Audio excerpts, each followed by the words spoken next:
All right, you medical professionals that are either in aesthetics or thinking about getting into today's video, we're going to show you when to bring on additional treatments into your practice and what the benefits of each of those additional treatments are. So let's dive into it.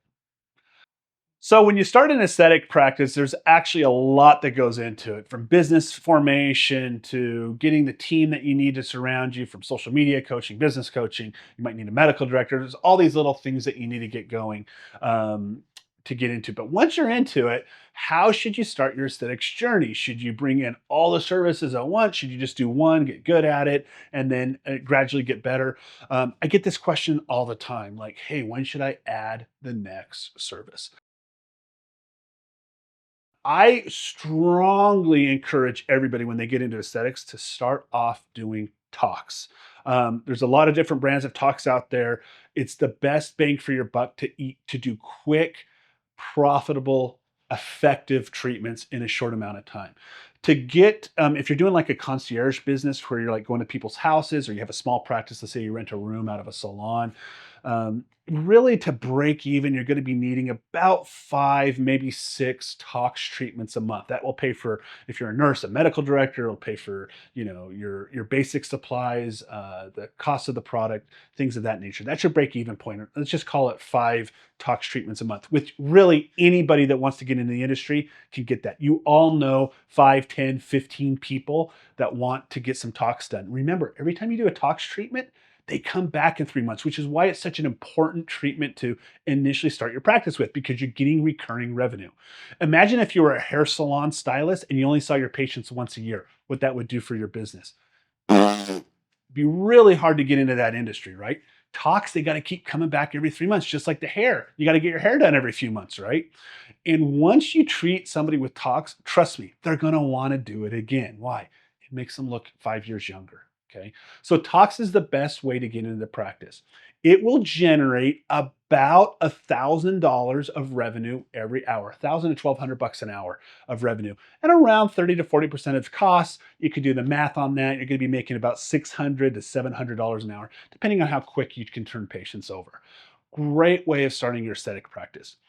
Then what's after tox? Well, the next gradual thing you should bring on is filler. Okay. Everybody thinks filler's really sexy and they want to dive right into it right off the gate. The reality is, in my practice, and I've done the math, of my injectable cosmetic practice, only about 15 to 20% of patients that I see actually do a filler treatment. Whereas 60% of the patients I see do tox treatments. Tox is my number one. And remember, they keep coming back. Filler, it's once a year.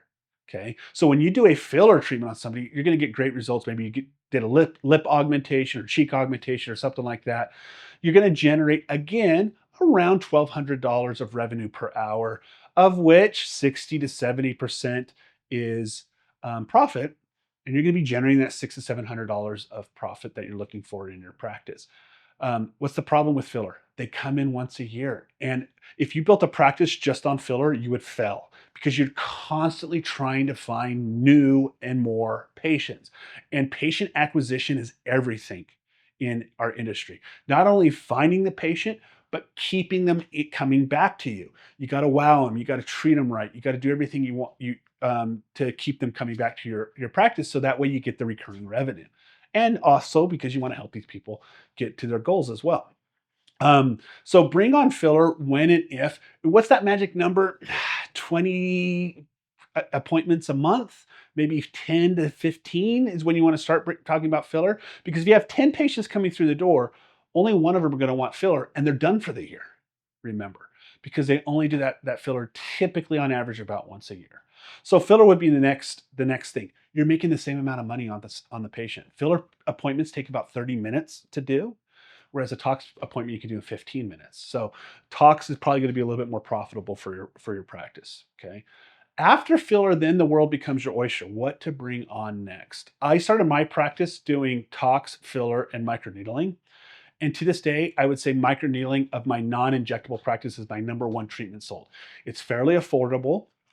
It gets them coming back. They get very good results with. It's cheap to bring into your practice. You're looking at about $2,000 to $7,000 to buy the equipment and supplies you need, depending on which brand you go with.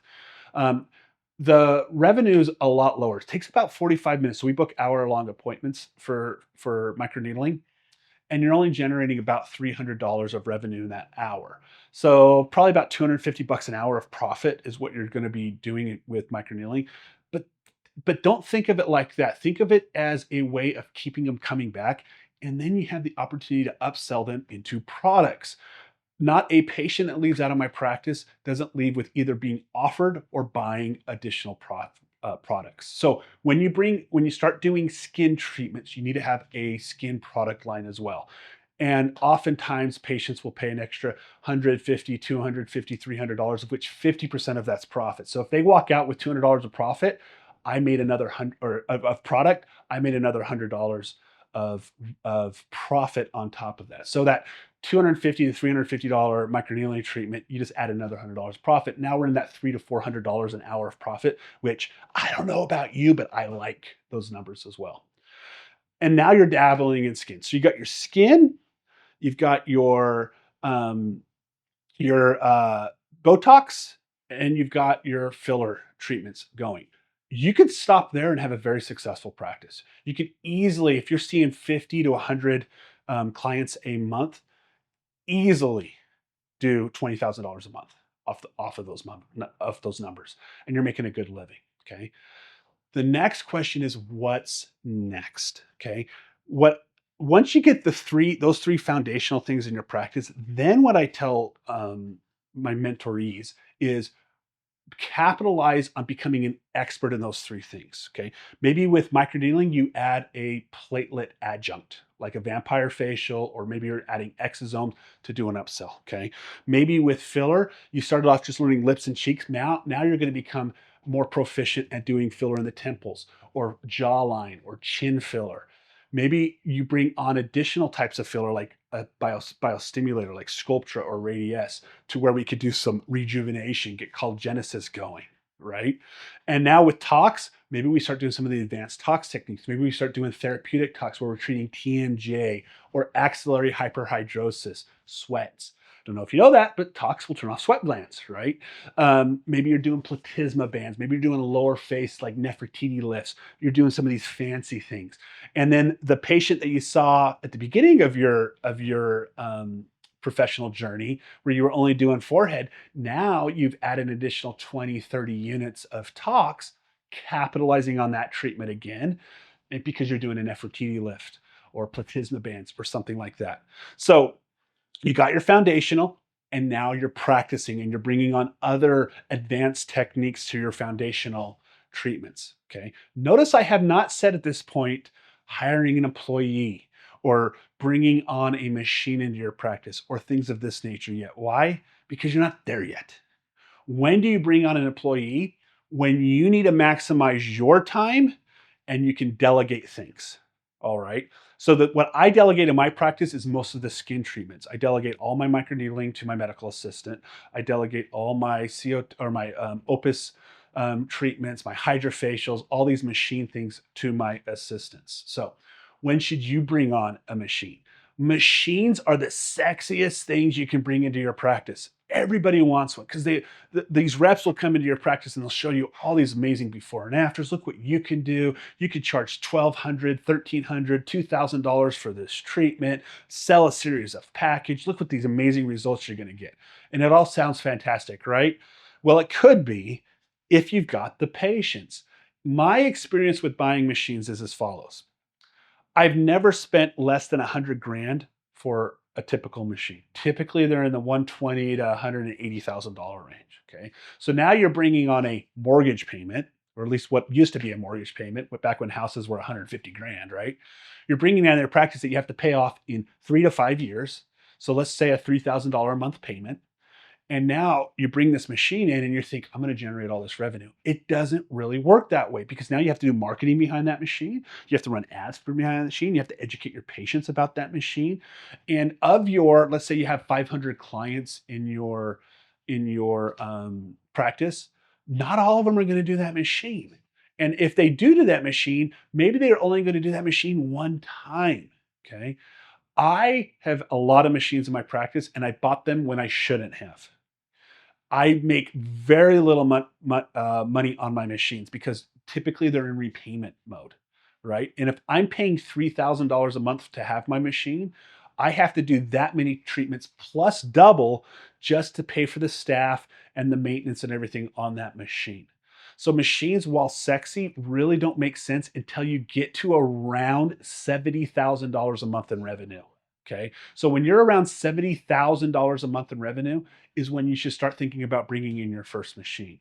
And then it makes sense. This is typically when you have about 1,000 to 1,500 clients that are continually coming back in. All right. Also with the machine, you got to have a brick and mortar. So once you've grown into a established space where you can rent a space or have a building that you can set up shop in, that's when you bring up machines. Machines do not work in a mobile practice because they're big, they're bulky, they're heavy, they're expensive. You're not going to be able to haul those around. The other dirty little secret with machines is all of these companies, they make their money not only on the sale of the machine, but on the warranties. Because these machines are unique, there's not a lot of people out there that know how to repair them.